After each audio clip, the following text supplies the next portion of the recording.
Hi there, I'm Jonny Lieberman. You're watching MotorTrend, and this is the all-new 2026 Ferrari Amalfi. What's the Amalfi? Well, it's down the coast from Rome, and this is actually the successor to the Ferrari Roma. Now, what was the Ferrari Roma? Well, it was Ferrari's first effort in a while at the GT, a Grand Tourer.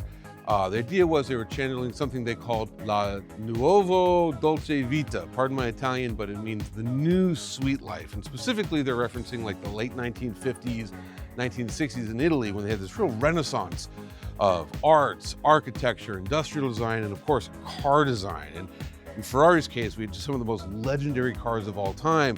The 250 GT short wheelbase, the 250 Lusso, the 250 GTO, the most valuable cars in the world, well, some of the most beautiful cars in the world. And this was an attempt to recapture that energy and put it into a grand touring / sports car package. And I feel they really succeeded. The Roma is one of my favorite Ferraris I've ever driven.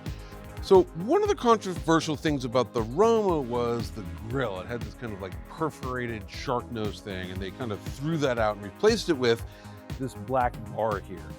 There's like a grading down here, but this has really become a Ferrari signature, having like a black kind of like almost like Zorro mask stretching between the headlights. Speaking of the headlights, not only have they simplified them and made them smaller, but if you look right here, that's a functional vent. So they've done a lot of work on the aerodynamics of the Amalfi. Not only does this reduce drag, but it also helps to cool the engine. And they didn't just do stuff on the front and back of the car.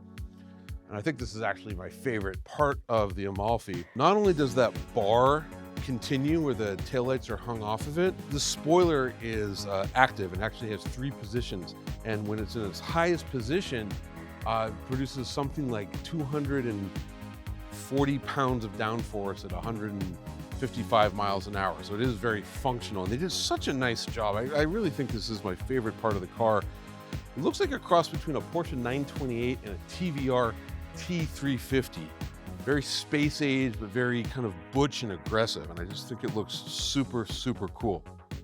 So the other thing that people, I think, rightly criticized about the Roma was the steering wheel controls, because everything except for the Menantino became like haptic, like a little mini iPod screen or like a Apple Watch type thing, and they replaced everything with real buttons. And I think that's good. The haptic controls were maybe a good idea in the lab, but in the real world, when you're doing this and you want to like change something, it just didn't work so well. And especially the start stop button, going back from a screen to a physical button, is cool. Sadly, they didn't fix the digital mirror controls, but that's okay. Right here, this screen used to be portrait. They switched it to landscape. It looks much more integrated, much more elegant. It frees up some space here, and it gives you the idea that there's more room in the cabin, even though the wheelbase and the interior space is essentially the same. It feels more spacious, and it does really feel cool in here. And also, they've done this neat trick where it really feels like the driver has this part of the vehicle, and the passenger, especially with this passenger screen, has their part of the vehicle. But yeah, this is a pretty cool place to hang out.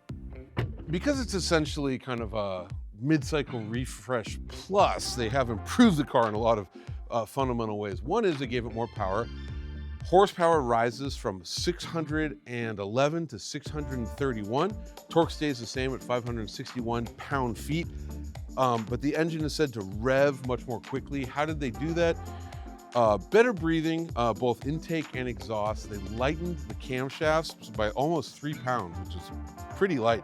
It also has faster spinning turbos. I say the turbos rev to 175,000 RPM. It's got the ECU, the engine control unit, from the 296. Red line's been raised by 100, but it went from 75 to 7,600. Peak power is still 7,500. Torque is still basically a shelf from 3,000 to almost 6,000 RPM is max torque. And if you drove the Roma, you put it in sport mode, and it really does transform from this like luxurious Grand Tourer to a legitimate sports car. And I see no reason for the Amalfi to be any different. So, overall, the 2 things that I ever heard anyone say negatively about the Roma have been addressed. And I think the result, the Amalfi, Ferrari's going to have another hit on their hands. You know, it seems like this brand really has the whole sports car thing figured out. Anyway, thank you very much for watching, and we'll catch you on the next one.